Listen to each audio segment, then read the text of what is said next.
예배실 안이 조금 후덥지근하시지 않은지, 그러나 자칫 선풍기를 틀었다가는 얇게 입은 분에게 춥다 소리가 나올 것 같고, 그래서 오늘은 선풍기를 켤까 말까 고민은 많이 되지만 켜지 않고 예배를 드리는 걸로 좀 정리를 하고 시작을 해야 아마 좀 덜 어수선하지 않을까 싶은 생각이 듭니다. 어제같이 비가 오기 전 소나기를 앞둔 후덥지근한 날씨 속에 지나가는 길에 우리 교회 성도님 한 분 뵀습니다.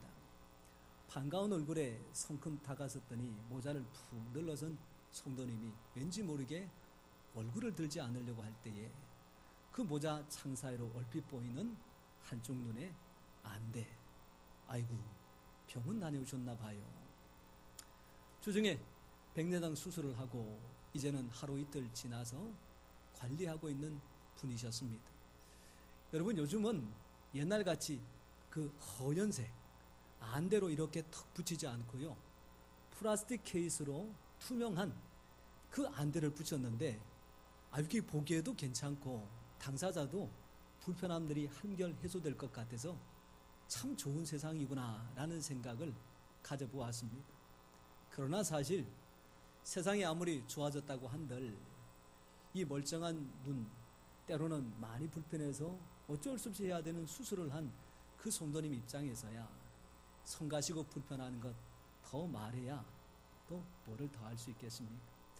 여러분, 이럴 때 생각나는 우리말 한마디가 있지요. 몸이 천냥이면 눈은 몇 냥이라고요. 만냥? 몸이 천냥이면 눈은 만냥이라고 어디 나오는 말입니까? 제가 조사한 바로는 아직까지는 900냥에서 오락가락하고 있는데, 그만큼 귀하고 또 소중하기 때문에 잘 관리할 필요가 있다고 하는 이야기죠. 눈이 침침하여 제 얼굴에 있는 주근깨는 안 보여주는 것은 참 감사한 이야기나, 눈이 침침하여 이게 이 집산지 아니면 김고산지 헷갈리는 분들 혹시 계시다면 그 눈 그래도 아직까지 잘 관리해서 성경을 볼 수 있고 성도의 얼굴을 확인할 수가 있고 최소한 교회 문 앞에 와서 이게 목양교회인지 아니면 다른 교회인지 구분할 수 있기만 하면 그것으로 하나님의 귀한 은혜라고 여기면 그것이 귀한 줄 믿습니다.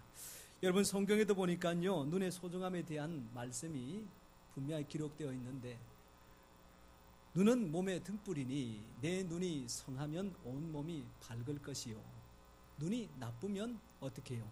온 몸이 불편할 것이라고 하는 말씀이 있습니다. 육체적인 눈을 가지고 앞뒤 좌우를 구분할 수 있는 그런 눈도 있으나 듣고 깨달아 삶에 적용하는 그런 귀한 마음의 눈도 있고, 때로는 귀한 신앙과 믿음을 올곧게 세우기 위하여 주시는 말씀을 잘 새기는 영적인 눈도 있습니다. 이런 눈들을 두루두루 잘 갖추셔서 삶에는 평안함을, 마음에는 평강을, 그리고 신앙에는 하나님의 기쁨으로 충만한 우리 성도님 되시기를 축원합니다. 근데 여러분, 이 눈을 가지고 사리를 잘 분별하여 행할 바를 해야 되는 모습 중 눈치라고 하는 게 있습니다. 여러분, 눈치가 왜 필요하냐면 눈치가 9단쯤 되면 배고프게 살아갈 필요가 없잖아요. 때가 되어서 밥하는 집에 가서 인사 한번 하면 어떻게 해요? 그냥 가라고 박대 못 하잖아요. 식사나 같이 하시지요. 그러면 어떻게 해요? 괜찮습니다 이렇게 얘기하면 알았어요 하고 싹 잘라버리는 게 아니라 한 번 더 물어요. 또 괜찮습니다 그러면 마지못해 한 번 더 물을 때 어떻게 해요? 3번 정도 얘기하면 못 이긴 척 들어가서 한술 뜨면 그렇게 한 끼 배를 불리는 한량들이 사실 많이 있었던 시절입니다. 여러분, 개구리 2마리가 큰 우유통에 2녀석 다 그만 실수로 풍덩 빠지고 말았습니다. 한 녀석은 허우적대다가 도저히 살아날 가망이 없다 싶어서 그만 옆에 있는 친구 녀석에게 나는 이제 그만 죽어야 되겠다 생각하고 우유통에 쏙 들어가서는 꼬르륵하고 하직 인사를 하고 말았습니다. 이제 남아있는 개구리 1마리가 저 녀석처럼 나도 일찍 죽어서 그만 생을 마감해야 될까 아니면 어떻게 해야 될까 고민하다가 이왕지사 때가 되면 죽을까, 이 우유통에 들어가서 수영하는 개구리는 세상 천지 나밖에 없을 것이다 생각하고 그 안에서 마음껏 헤집고 다니며 수영을 하기 시작합니다. 여러분, 코는 비틀면 코피가 나고 우유는 저으면 버터가 되고 치즈가 된다 라고 하는 성경의 말씀을 이 개구리가 어떻게 알아들었든지 열심히 수영하고 다니다 보니까 점점 우유가 굳어지기 시작해서 이렇게 버터가 되고 말았습니다. 그 딱딱한 버터를 발로 딛고 풀쩍 뛰어서 우유통 밖으로 나온 개구리는 남은 인생을 행복하게 살았더라고 하는 이야기가 전해 내려옵니다. 여러분, 우리도 똑같은 상황에 던져질 수 있습니다. 아무리 해도 헤어날 방법은 없어 많은 사람들이 절망하게 될 때에 한 가지 소망과 생각을 가지고 최선을 다해서 나아갈 때에 하늘이 무너져도 뭐가 있다고요? 솟아날 구멍이 있다는 말처럼 그렇게 힘쓰고 애쓰는 자를 하나님께서 도우셔서 환난을 이기고 극복하여 참된 기쁨의 자리로 인도해 주실 줄 믿습니다. 여러분, 요즘이야 가는 길 다 아스팔트로 만들어져 있다 보니까 돌부리에 걸려서 넘어질 일이 그렇게 많지는 않지만 예전 시골길이나 지나가다 보면 이 돌부리에 걸려서 넘어져서 상처를 받는 분들이 한두 분이 아닙니다. 한 사람이 지나가다 돌부리에 걸렸습니다. 아이고, 무슨 재수가 없어도 이런 날이 있나 그렇게 하소연을 하며 그 돌부리를 발로 걷어찼습니다. 여러분, 걷어차면 돌멩이 아프다고 소리를 지를까요? 아니면 걷어찬 자기가 아플까요? 자기 발이 아프잖아요. 아이고, 뭐 이왕 늦었습니다. 발톱은 벌써 부러져 있고 멀겋게 부어오기 시작하는데 괜히 화풀이 했다가 자기만 더 손해보는 사람이 있습니다. 또 한 사람은 나도 실수하여 돌부리에 걸려 넘어졌는데 또 다른 누군가가 지나가다가 넘어지면 안 되겠다 싶어서 그 돌부리를 캐내어서 길가로 옮기는 사람이 있습니다. 근데 또 이런 사람도 있습니다. 돌부리를 캐내어서 바깥으로 옮기다가 아이고, 요것 봐라, 우리 집에 화단에다가 잘 갖다 두면 조경석으로 안성맞춤이겠다 그렇게 생각하여 그 돌부리를 가지고 더 유익한 일에 사용하는 사람들이 있지요. 오늘 성경에도 보니까 이런 이야기가 기록되어져 있습니다. 세상의 사람들은 예수님을 건축자의 버린 돌같이 여기고 아무도 주목하지 않았습니다. 그런데 세상 사람들이 그 버린 돌멩이를 관심을 가지고 주목하여 소중한 것으로 여기고 자기의 삶의 주인으로 삼았던 사람들에게 예수님은 주인이 되셔서 감사와 기쁨의 삶으로 그의 인생을 회복시켜 주셨습니다. 여러분, 지난 한 주간 걸려서 넘어진 돌뿌리 한두 개가 아닌 분들, 혹시나 그 돌뿌리가 나를 망치는 시험거리가 아니라 오히려 나로 하나님을 더 가까이 하게 만들고 더 적극적으로 그것을 잘 다듬어서 주님 앞에 가까이 나아갈 수 있는 기회로 삼는 것, 우리 믿음의 삶에 꼭 필요한 일인 줄 믿습니다. 그런 귀한 삶을 이 한 주간도 하나님과 함께 잘 살아서 근심과 걱정은 기도하여 하나님께 구할 수 있는 제목이 되고 주신 귀한 기쁨과 감사한 일들은 마음껏 나누어서 하나님을 나타내는 풍성한 간정자 다 되시기를 주님의 이름으로 축원합니다. 이런 삶을 살아가고자 하는 많은 사람들에게 오늘 주신 말씀이 이 베드로전서 2장 1절에서 12절 말씀입니다. 여기에 보니까 구체적으로 등장하고 있는 산돌 그리고 모퉁이 돌이라고 하는 돌에 대한 이야기가 많이 나오는데 이 돌은 곧 예수님을 가리키는 말씀입니다. 그리고 이 예수님을 가리키면서 이 예수님을 자기 인생의 주인으로 모시는 믿는 자들에게 하나님께서 무엇을 약속하고 계시느냐, 약속하여 주신 굉장히 중요한 첫 번째가 6절 말씀에 소개되고 있습니다. 여러분, 우리 모두가 6절 말씀을 같이 한번 읽으면서 내게 주신 하나님의 약속을 꼭 소유하셔서 삶의 행함으로 말미암아 약속된 말씀에 합당한 복을 받고 누리는 성도님 되시기를 축원합니다. 6절 말씀 같이 읽어보겠습니다. 시작. 성경에 기록되었으되 보라, 내가 택한 보배로운 모퉁이 돌을 시온에 두노니 그를 믿는 자는 부끄러움을 당하지 아니하리라 하였으니. 아멘. 여러분, 오늘 말씀해 보니까 부끄러움을 당하지 않게 해주시겠다. 누가 약속하시는 겁니까? 하나님께서 약속해 주시는 겁니다. 여러분, 부끄러움을 당하지 않는 일들, 사실 우리에게 많은 사건들 속에 경험하는 일들입니다. 그런데 오늘 본문에 나오는 예수님도 마찬가지입니다. 사람들은 예수님을 가리켜서 나사렛 출신이라 소위 말하자면 별 볼 일 없는 분으로 여겼습니다. 더 나아가서 건축자들도 쓰지 못하여 버린 돌같이 하찮은 존재로 여겼습니다. 더 심각하게는 예수님을 십자가에 못 박고 침 뱉고 책짓하며 온갖 모욕과 수치를 다 쏟아버렸습니다. 그런데 하나님 때문에 수치를 당한 예수님을 하나님께서 그냥 내버려 두시지 않고 죽은 지 사흘 만에 부활시키시고 다시 한번 하늘의 높은 자리에 세우시사 하늘과 땅의 모든 권세를 그에게 주시고 세상의 모든 것들로 무릎을 꿇게 하심으로 말미암아 참된 영광스러운 자리에 하나님께서 세워주신 줄 믿습니다. 사람들은 부끄럽게 하였지만 오히려 그것이 예수님에게 영광을 나타내는 도구로 하나님께서 바꿔주신 것처럼 오늘 우리의 삶도 세상 사람들이 부끄럽게 여기고 속상하게 많은 일들 가운데서 주님께서 그 모든 것들을 회복시켜 영광스러운 일들로 만들어 주실 줄 믿습니다. 여러분, 사람들에게 부족한 것들이 있으면 이것을 자칫 부끄러운 것으로 여기기가 쉽습니다. 여러분, 가난이라는 거 부끄러운 겁니까? 아니면 그저 사는데 조금 불편한 겁니까? 많은 분들이 이 이야기 앞에 가난은 부끄러운 게 아니야 라고 이야기하지만 사실 가난을 드러내는 데는 아주 조심스러웠습니다. 예루살렘 초대교회가 세워졌을 때에도 그 교회 안에는 사실 하루에 한 끼 먹는 것도 힘들어하는 가난한 사람들이 많이 있었지요. 여러분, 자연스럽게 그 사람들은 부유한 사람들 앞에서 사실을 먹는 것, 입는 것 하나하나가 불편하여 생활에 불편한 것들로 차고 있었습니다.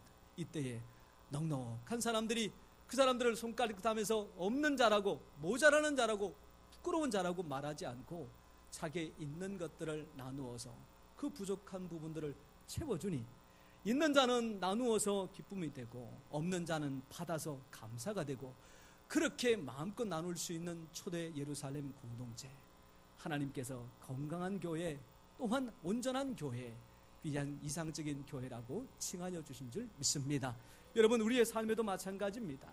각자에게 남는 게 있으면 때로는 모자라는 게 있지요. 그리고 모자라는 것은 지적하여 수치 줄 것이 아니라 곁에 있는 사람들이 보태어 채워줘야 될 부분들입니다. 또 하다 보면 넘치는 게 있습니다. 넘치는 것은 내가 자랑할 일이 아니라 필요한 곳에 사용할 수 있도록 내어주는 겁니다. 이럴 때에 넘치거나 모자람이 사람의 입장을 난처하게 만드는 것이 아니라 두루두루 합력하여 선을 이루게 하는 줄 믿습니다. 여러분, 가난에 대하여 예수님께서 하신 말씀을 귀를 기울여 잘 들어보십시오. 마태복음 5장에 보면 예수님께서 하신 산상수훈이라 보배로운 말씀을 하나하나 선포하시는 내용입니다. 제일 첫 번째 무엇이라고 말씀하고 계십니까? 심령이 가난한 자는 복이 있나니. 어떤 복이 있습니까? 천국이 저희 것입니다.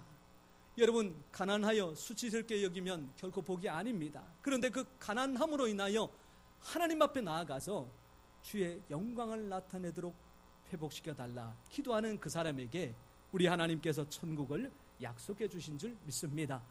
야고보서 5장에 보면 병든 자들을 향하여 주시는 귀한 말씀이 있습니다. 너희 중에 병든 자가 있느냐?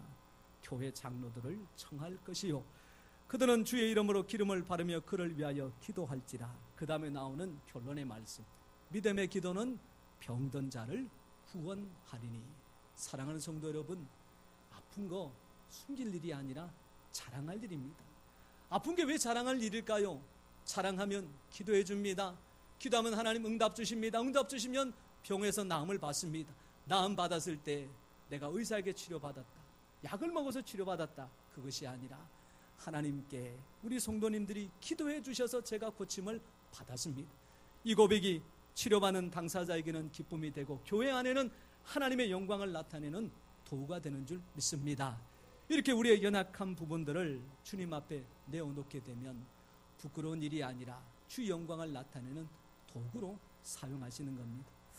여러분, 지난 한 주간 우리가 많이 넘어지고 엎어진 내용들이 있을 겁니다. 자그마한 돌뿌리에 넘어지는 것뿐만이 아니라 다들 잘 되는 것 같은데 나는 왜 이렇게 실패 연속일까? 그런 일들이 한두 가지 아닐 거지요. 사람이 실패해도 2번, 3번 실패하면 그래도 다시 한번 일어날 수 있는데 7번을 엎어지고 자빠졌습니다.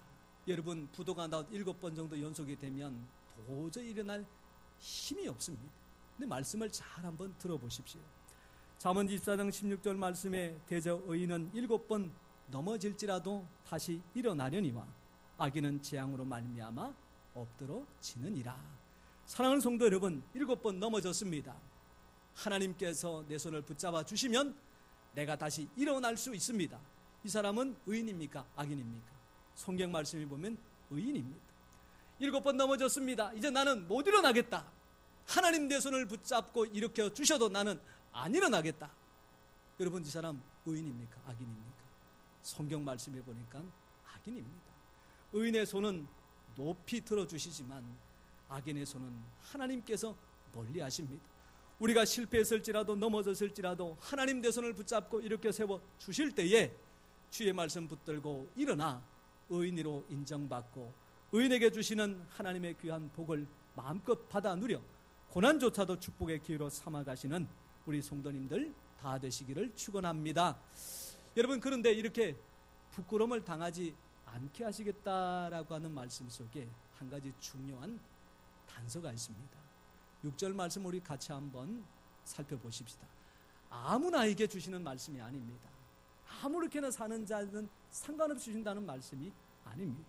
구원은 조건과 형편을 따지지 않는 전적인 하나님의 은혜이나 구원받은 자가 부끄러움을 당하느냐 당하지 않느냐에는 아주 중요한 단서를 하나님께서 말씀하고 계시지요. 우리 같이 한번 보라부터 읽어보겠습니다. 시작. 보라, 내가 택한 보배로운 모퉁이 돌을 시온에 두노니 그를 믿는 자는 부끄러움을 당하지 아니하리라. 아멘. 여러분, 부끄러움을 당하지 않는 자의 조건이 무엇입니까? 믿는 겁니다. 예수 그리스도를 믿는 자에게 약속하신 하나님의 은혜입니다. 여러분, 부흥의 강사 한 분이 시골에 말씀을 전하러 갔다가 좋은 청년 한 사람을 소개받았는데 신앙도 좋고 체격도 좋은데 한 가지, 세상에 비가 오면 하면 어쩔 수 없이 빗물이 코로 들어갈 만큼 아주 코가 들려 있습니다. 또 다른 곳에 부흥회를 인도하러 갔다가 한 분을 또 소개받는데 이번에는 자매님을 소개받습니다. 신앙도 좋고 몸도 건강한 것 같은데 이게 어떻게 된 게 어릴 적부터 눈이 단추구멍이라 그렇게 아마 놀림을 받았을 만큼 아주 작은 분입니다. 근데 두 사람이 너무 좋은 사람 같아서 두 사람을 소개하여 결혼식에 나왔는데 어머, 이제 결혼할 때 보니까 세상에 그 청년의 코는 오똑하게 서 있고 그 자매의 눈은 아주 왕방울같이 쌍꺼풀까지 져 있다는 거죠. 아하, 서로가 좋은 감정으로 애쓰고 수고하여 이렇게 모습을 만들었구나, 그런 생각을 가졌습니다. 이제 두 사람 사이에 하나님께서 귀한 아이를 주셔서 태어났을 순간에 그 아이를 쳐다보는 아빠가 하는 이야기가, 저 코는 내 코인데 저 눈은 도대체 누구를 닮아서 단추구멍이냐. 아기를 낳고 안고 있는 엄마가 말하기를, 저 눈은 내 눈인데 저 코는 누구를 닮았냐. 이렇게 생각을 하면서 속으로 이야기하고 두 사람이 다툼을 통해서 큰 분란이 일어났으면 제가 이런 이야기를 안 하겠지요. 그런데 두 사람이 그럼에도 불구하고 하나님께 주신 보배롭고 존귀한 나의 자녀라 인정하고 그 아이를 잘 양육했다고 하는 이야기입니다. 사랑하는 성도 여러분, 예수님을 믿는다라고 하는 것은 예수님을 보는 것을 나도 본다라고 하는 말씀입니다. 예수님을 믿는다라고 하는 것은 예수님이 생각하는 것처럼 나도 생각한다라고 하는 겁니다. 예수님께서 택하여 제사장이라 거룩한 나라나 족속이라고 말씀하시고 보배롭고 존귀한 자라 말씀하여 주실 때 어떻게 해요? 아닙니다, 그렇게 말씀하시는 것이 아니라 아멘, 할렐루야, 믿습니다. 그렇게 받아들이는 것, 그것이 믿음인 줄 확신합니다. 여러분, 성경에 보면 예수님께서 하시는 말씀과 사람의 이야기가 아주 차이 나는 경우들이 종종 있습니다. 야이로의 딸이 사실은 죽었다라고 하는 소식이 들려 예수님께서 찾아가서 예수님 보니까 이건 죽은 게 아니고 뭐 하는 겁니까? 자는 겁니다. 그래서 예수님이 잔다 그랬습니다. 근데 사람들은 죽은 아이를 보고 잔다 그러니까 예수님 이상하시다라고 이야기를 했습니다. 귀신 들려 말 못하는 아들을 둔 아버지에게 예수님께 오셨습니다. 그 아버지가 예수님께 하시는 말씀이 당신의 제자들도 못 고쳤는데 선생이라고 해서 별반 차이가 있겠습니까? 그렇게 얘기했습니다. 그때 예수님께서 어떻게 해요? 믿는 자에게는 능치 못할 일이 없느니라 그렇게 말했습니다. 여러분, 사람들이 보는 눈으로 보면 죽었습니다. 사람들의 눈으로 보면 살아날 가망이 없습니다. 그런데 예수님의 눈으로 보면 죽은 것이 아니라 자는 겁니다. 흔들어 깨우면 언제든지 벌떡 일어날 수 있습니다. 사람들의 눈에는 해도 안 되었습니다. 그러니까 할 생각도 못합니다. 근데 예수님의 생각은 믿는 자에게는 능치 못함이 없느니라. 사랑하는 성도 여러분, 믿음은 예수님이 잔다라고 할 때에 나도 잔다라고 믿는 것이 믿음입니다. 믿음은 예수님께서 능치 못함이 없다라고 말씀하실 때에 아멘, 할렐루야, 그렇게 될 줄 믿습니다 라고 하는 것이 믿음입니다. 사랑하는 성도 여러분, 오늘 이 시간 세상 가운데서 가졌던 사람의 생각과 기준들을 하나하나 다 내려놓으시고 오직 주님께서 생각하시는 믿음의 생각, 주님께서 말씀하시는 능력의 말씀, 그것을 소유하여 힘있게 살아가는 우리 성도님 되시기를 축원합니다. 여러분, 신방을 다니다 보면서 신방한 신방대원들과 또한 수고하는 목사를 위해서 우리 성도님들이 정성껏 준비하는 음식을 볼 때마다 사실 얼마나 애쓰고 수고하셨을까 한번 생각을 해봅니다. 사실 신방 나올 때 항상 동일하게 나오는, 요즘 같으면 참외, 수박 아니면 방울토마토, 어느 집 가나 사실은 비슷하게 나오는데 사실은 시장에서 장 볼 때에 아무렇게나 보지 않습니다. 한 바퀴를 쭉 돌면서 어떤 놈이 가장 싱싱하고 때깔도 좋고 하나를 먹어도 한 사발을 먹은 것처럼 마음이 뿌듯하고 생각할까 싶다가 이 집사님한테 눈에 띄는 게 하나 있었습니다. 뭐냐 하면 방울토마토인데 색깔이 빨갛지 않고 색깔이 이게 새까매요. 그 보니까 방울토마토는 방울토마토인데 색깔이 그래가지고 무슨 토마토? 흑방울토마토. 아니, 이거를 어디서 사오셨는데 하시는 말씀이 뭐냐면, 장사하는 사람이 이 시장통 다 돌아다녀도 이것밖에 파는 데는 여기밖에 없어요. 그래서 사오셨다는 얘기예요. 여러분, 이야기 들으면 목사가 그거를 많이 먹어야 되겠습니까? 아니면 배가 불러 터지니까 하나 먹고 말아야 되겠습니까? 제가 어제 저녁도 안 먹었습니다. 왜냐? 하나를 먹느냐 둘을 먹느냐, 그 성도님의 표정이 천당과 지옥을 오락가락하는 거, 목사님이 맛이 없어서 안 드시나, 내가 준비한 게 마음에 안 들어서 안 드시나, 신방을 실컷 준비했다가 그런 마음을 들게 만들면 참 목사가 못할 일이잖아요. 그래서 배가 터지든지 배꼽이 나오든지 하여간 잘 먹어서 모자에 뭐 한 끼 두 끼 굶으면 해결이 되니까. 그런데 여러분, 과일을 사다 보면 이런 일들이 종종 있습니다. 같은 멀쩡해서 먹음직스러워서 하나를 가격을 주고 사왔는데 집에서 깎아가지고 반을 딱 썰어서 한 입 딱 베무는데 세상에 겉은 분명히 벤데 먹어보니까 이거는 무슨 무? 가을 무, 겨울 무도 아니고 요즘 나오는 봄철 무 같이 네 맛도 내 맛도 없는 경우 여기 있잖아요. 제가 신방 가는 가운데서 과일 장사 오래 하신 분한테 이게 맛있는 과일을 고르는 법을 하나 배웠는데 여러분 잘 들어보십시오. 시장에 가서 수박을 살 때에 꼭지가 싱싱한 놈을 고르십니까? 아니면 조금 시들시들한 놈을 고르십니까? 싱싱한 걸 골라요. 싱싱한 골라 수박을 딱 쪼개서 먹으면 여러분 그 맛이 깊은 맛이 있습니까? 자칫하면 풀내가 납니까? 풀내가 나요. 그러니까 여러분들 회만 숙성시킬 것이 아니라 과일을 숙성되면 당도도 높고 훨씬 맛있다고 합니다. 그래서 그분이 하는 이야기가 완전 씻는 거 말고 조금 시들었다 싶은 것들을 갖고 와서 냉장고에 넣어서 먹으면 그게 제맛이라는 얘기죠. 여러분 너무 꼭지 새파란 것만 찾지 말고 때로는 남들이 안 사갔던 거 그거 샀을 때에 내가 대박 칠 때도 종종 있다는 얘기입니다. 여러분 사람은 아무리 기준과 좋은 가치를 가지고 있지만 이렇게 실수하거나 또한 잘못할 때가 왕왕 있습니다. 근데 우리 하나님은 어떤 분이실까요? 민수기 23장 19절 말씀해 보니까 하나님은 사람이 아니시니 거짓말을 하지 않으시고 인생이 아니시니 후회가 없으시도다.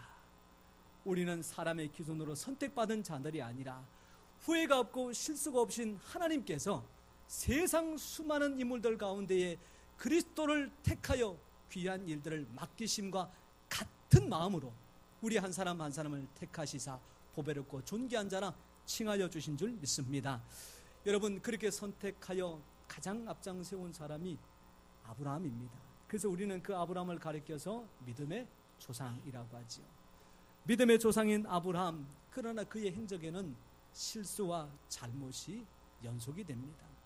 이삭을 주시마 약속하신 것을 기다리지 않아 사라의 몸종 하갈을 취하여 거기서 이스마엘을 낳게 되니 이 사건이 수천 년 지난 오늘까지도 이스라엘과 아랍 사이에 결코 해결하지 못하는 분쟁의 씨앗으로 남게 될 만큼 사람 아브라함은 실수가 아주 컸던 사람입니다.